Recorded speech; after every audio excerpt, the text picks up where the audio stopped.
নমস্কার, আমার নতুন একটি ব্লগে আপনাদের সবাইকে স্বাগত। তো কেমন আছেন সবাই? তো আমি আজকে এয়ারপোর্টে গেছিলাম একটা কাজে। তো ওইখানে গিয়ে জয়শ্রীর সঙ্গে দেখা হয়েছে। আমরা কিভাবে সন্ধ্যাটা কাটিয়েছি সেটা আপনাদের সঙ্গে শেয়ার করছি। এই যে জয়শ্রী, ও আমার একই সঙ্গে জব করে। তো কি বলবো, ওর মেয়ে আর আমার ছেলে দুজনেই আজকে কলকাতা গেছে, কারণ ওর মেয়ে ওইখানে জব করে, কিছুদিনের জন্য এসেছিল এখানে। আর আমার ছেলে একদিনের জন্য একটা কাজে গেছে। তো এখানে আসতেই দেখা হয়ে গেছে। ও জানতো না বা আমিও জানতাম না, এসে ওকে দেখে তো খুব ভালো লাগলো। জয়শ্রী সত্যি কথা বলতে কি আমার ছোট বোনের মতো খুব ভালো মেয়ে, শান্তশিষ্ট মেয়ে, খুব ধৈর্য আছে ওর, হাসি মুখে থাকে, উল্টোপাল্টা কথা তো বলেই না। আমরা যে সন্ধ্যেটা কাটিয়েছি, কোনো থার্ড পার্সনের কথা আমাদের বলতেই হয়নি। আমরা দুজনের কথা, ভবিষ্যৎ প্ল্যান সব কিছু আলোচনা করে সময়টা খুব সুন্দর কেটেছে। সেটাই আপনাদের সঙ্গে আলোচনা করছি। আর ও কিছুতেই আমাকে করতে দেয়নি, আমাকে বলছে আজকে তোমাকে আমি খাওয়াবো। এতবার বলাতে আমি আর বারণ করিনি। ঠিক আছে চলো, আমাদের সঙ্গে আজকে সন্ধ্যাটা আপনারাও এনজয় করুন। খুব ভালো কেটেছে আমার, দুজনে মিলে গল্প করতে। আসলে ছেলেমেয়েরা বড় হয়ে গেছে, না আসলেও পারি, কাছেই আমাদের এয়ারপোর্ট। তবু মনে করলাম যে বাড়িতে আছি আর আজকে যেহেতু ছুটির দিন একটু গেলাম আর কি। ও তো বলছিল যে ও যতক্ষণ না প্লেন আকাশে উড়বে ততক্ষণ ও বাড়ি ফিরবে না, ওইখানে বসে থাকবে। তো একা একা ওকে ফেলে দিয়ে আমি কিভাবে আসবো? অটোকে আমি বলেছিলাম আমাকে এনে দিতে বাড়িতে, কিন্তু ও যেহেতু থাকবে আমি বারণ করে দিয়েছি। চলো আজকে সন্ধ্যাটা তাহলে আমরা দুজনেই কাটাই।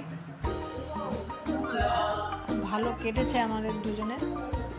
কফি খেয়েছি, চা খেয়েছি, তারপর আবার এখানে কী খেলাম, মিল্ক কেক খেলাম, বিস্কিট খেয়েছি। বেশ ভালোই লেগেছে। ক্যাফেটেরিয়াটাও বেশ সুন্দর, নিরিবিলি। আর আমার অনেক সময় বেরোই না যে তা না, অনেক একটা দলে বেরোই আমরা, কিন্তু দুজনে বসে বসে যে গল্প করছিলাম এই সময়টা আমার বেশ ভালো লাগছিল। নিরিবিলি, শুধু দুজনেরই গল্প।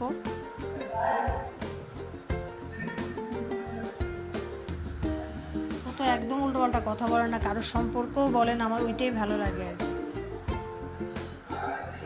আসলে কি আমাদের নিজেদের সমস্যারই তো শেষ নেই, আরেকজনকে মাঝখানে ডেকে এনে অন্যের কথা বলে সময় নষ্ট করে তো কোনো লাভ নেই, শুধু যদি একটা সুন্দর সময়কে নষ্ট করার।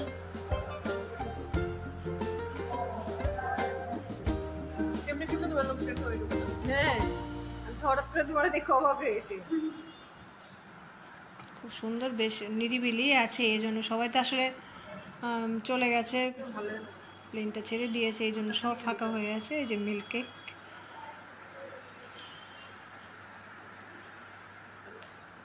খুব ধীর মেয়ে জয়শ্রী, খুবই ভালো মেয়ে, শান্তশিষ্ট মেয়ে একদম, যাকে বলে আর কি।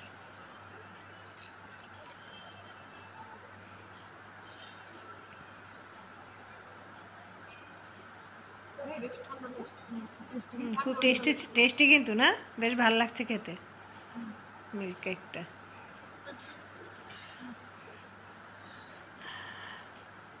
আজকে জয়শ্রী খুব ভালো খাবার খাইয়েছে।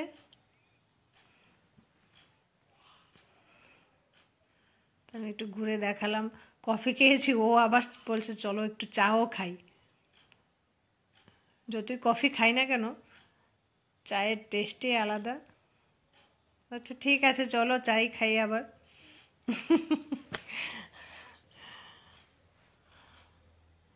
তবে হ্যাঁ, কফিটাও ভালো ছিল, চাটাও খুব ভালো ছিল। তো আজকে ও একটা বলবে, তো শুনুন ওর কাছ থেকে।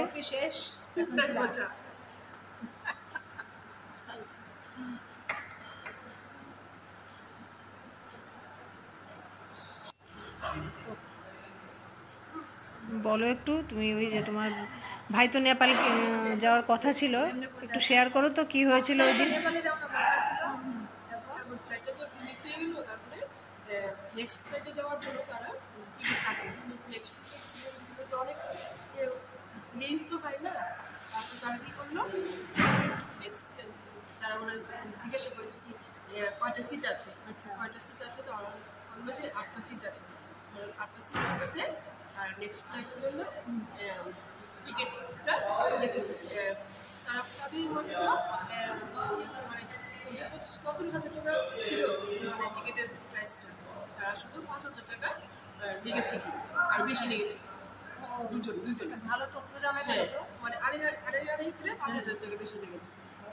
আর টিকিটেই আমি কাটা ছিল নেক্সট ফ্লাইটে যাওয়া মানে এরকম যদি মানে তৎক্ষণাৎ মিস হয় তাহলে এরকম ভালো একটা জিনিস জানা গেল। টিকিট ক্যান্সেল হলে মানে ঘাবড়ে যেতে নেই। টিকিট যদি কোনো কারণে ক্যান্সেল হয়ে যায় ঘাবড়াতে নেই, তৎক্ষণাৎ টিকিট নিয়ে জিজ্ঞেস করতে হবে। আচ্ছা এর বিস্তার আছে।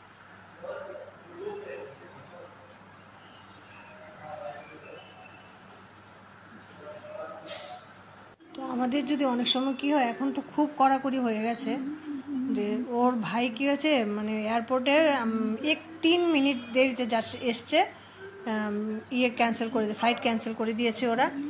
তখন মানে ঘাবড়ে না গিয়ে আর কি, অনেকে কী করে ওদের সঙ্গে যারা গেছে, কারণ আমাদের তো যেখানে যাবো ধরুন হোটেল টোটেল সব বুক হয়ে থাকে, আগে সব কিছু নষ্ট হয়ে যাবে, এই জন্য কী করে যে প্লেন ক্যান্সেল হয়েছে অনেক দাম দিয়ে আমরা এই ছেলেগুলির সঙ্গে একটু ছবি তুলে নিলাম, তো টিকিটটা কেটে নিই আমরা। তখন যদি একটু ধৈর্য ধরে ওদেরকে মানে জিজ্ঞেস করা হয় তাহলে অনেক সময় কম দামে টিকিট পাওয়া যায়। সেটাই, ঘাবড়ে যেতে নেই। কোনো কিছু প্রবলেম হলে কি হয়, আমাদের ধৈর্য ধরতে হয়, তখন একটু শান্ত হয়ে কোনো ডিসিশন নিতে হয়। এটাই ও বলছিল। তো অনেক কম দামে ওরা টিকিট কেটে নেপালে যেতে পেরেছে আর কি, নাহলে অনেক দামে ওর বন্ধুরাই কী করেছে, হঠাৎ করে হুট করে মানে এরকম ক্যান্সেল হওয়াতে বেশি দাম দিয়ে কেটে নিয়েছে, কিন্তু ওর মিসেস বুদ্ধি করে মানে কম দামে টিকিট পেয়েছে, একটু জিজ্ঞাসা করতে হয়েছে আর কি, ধৈর্য ধরে, ঘাবড়ে না গিয়ে। তো ভালোই লাগলো, এটা আপনাদের সঙ্গে শেয়ার করলাম। নিশ্চয়ই কারো না কারোর তো এরকম হয় অনেক সময়, তো এই জন্য আর কি বেশ একটা তথ্যটা, ভালো তথ্য একটা জানা গেল আর কি। তো আমরা চাটা খেয়ে একটু আশপাশটা ঘুরছি, কারণ ততক্ষণও প্লেন কিন্তু ছাড়েনি, উপরে ওঠেনি, এই জন্য ও তো বেরোবে না। আচ্ছা ঠিক আছে, চলো তাহলে ঘুরতে ঘুরতে একটু ছবি টবি তুলি, কি আর করা। আর কতটুকু পর পর আমার ছেলে বা ওর মেয়ের সঙ্গে একটু আমরা ভিডিও কল করে করে কথা বলছে 10-15 মিনিট একটু লেট হবে দেন। আমাদের এয়ারপোর্টটা কিন্তু সত্যি দেখার মতো, খুব সুন্দর, বিরাট বড় জায়গা নিয়ে চারিদিকে এত মানে সবুজে সবুজে একদম ঘিরে আছে, বেশ ভালো লাগছে। মানে বাইরেটা এত সুন্দর, অন্যান্য এয়ারপোর্ট দেখেছি, অনেক এয়ারপোর্টে তো দেখেছি ভিতরটা খুব সাজানো গোছানো থাকে, আমাদের ভিতরটা যেরকম সাজানো গোছানো, বাইরেরটাও খুব সুন্দর, খুব সুন্দর একটা প্রাকৃতিক পরিবেশ দেখার মতো। তো আপনারা ভালো থাকবেন, সবাইকে ভালো রাখবেন, টাটা।